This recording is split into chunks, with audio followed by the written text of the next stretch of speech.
अरे तोरा बहनी के गाड़ी में हेलीकॉप्टर पे लो वाह का भैया जी कहत तारे ठक ठक ठक एक मारला पर बाजी तो ठक ठक ना बाजी तक हम लंड बाजी कि मारा चू जाई का हाल बा भाई। आज हम फिर से पहले वाला बानी सदम राजा धनंजय धड़कन एंड सेल्फी राज के। तो यही से कहते हैं भाई लोग वीडियो जल्दी से अगर लास्ट तक हम वीडियो में बहुत चौथी भल बा तब वीडियो बना के एक ही मकसद बा आप सभी के दिल से हंसाने के लिए ना किसी वीडियो को ठेस पहुंचाने के लिए। तब बिना कौन हो लाना ला सुन के नू आज के बकचोदी स्टार्ट करल जा। मजा आया यार में बोला के नई हर बोला के कइल बघात रात कसम खिया के का कसम खिया के घात कइले बा। ए भौजी उ सारा का कइले बा कसम खिया के तो पेल के लाना भागा देले बा का।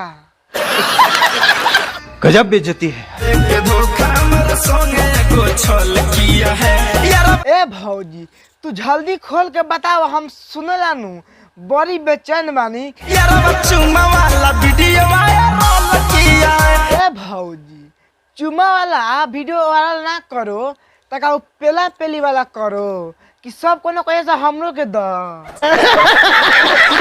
यार चुम्मा वाला वीडियो वायरल किया है। भौजी तू शुक्र कर खाली चुमा वाला वायरल कइले बा अगर ओकर जगह पर हम रहते तो कसम से कह दनी जौन पेलती नु उ वायरल कर देती।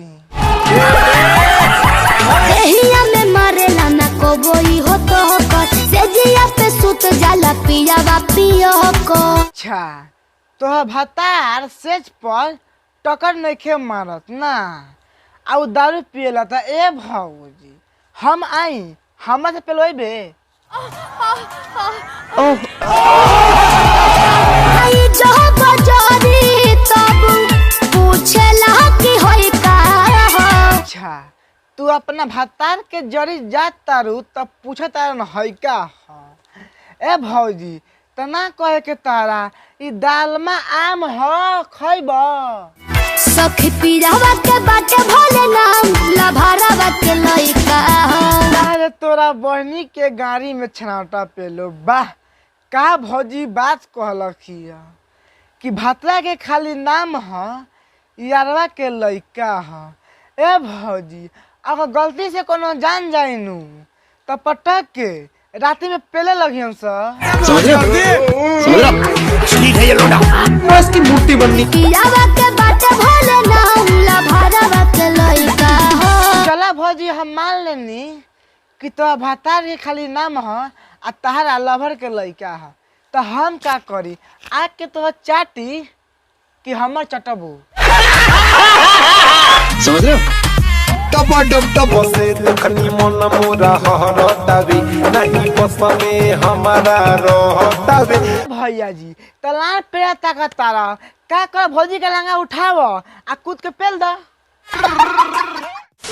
और ऑर्केस्ट्रा वाली से दिल लागल बारे और अरे तोरा भौजी के गाड़ी में छनाटा पेलो वाह का भैया जी कहत तारे ऑर्केस्ट्रा वाली से दिल लागल बारे।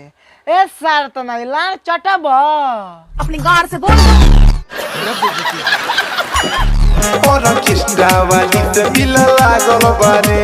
ए भैया जी तू शुक्र कर खाली ऑर्केस्ट्रा वाली से दिल लागल बा अगर हमारा बड़का बाबू से दिल लागल तो कसम से कहतानी लड़े पर टांग के हगा देतन। समझ रहे हो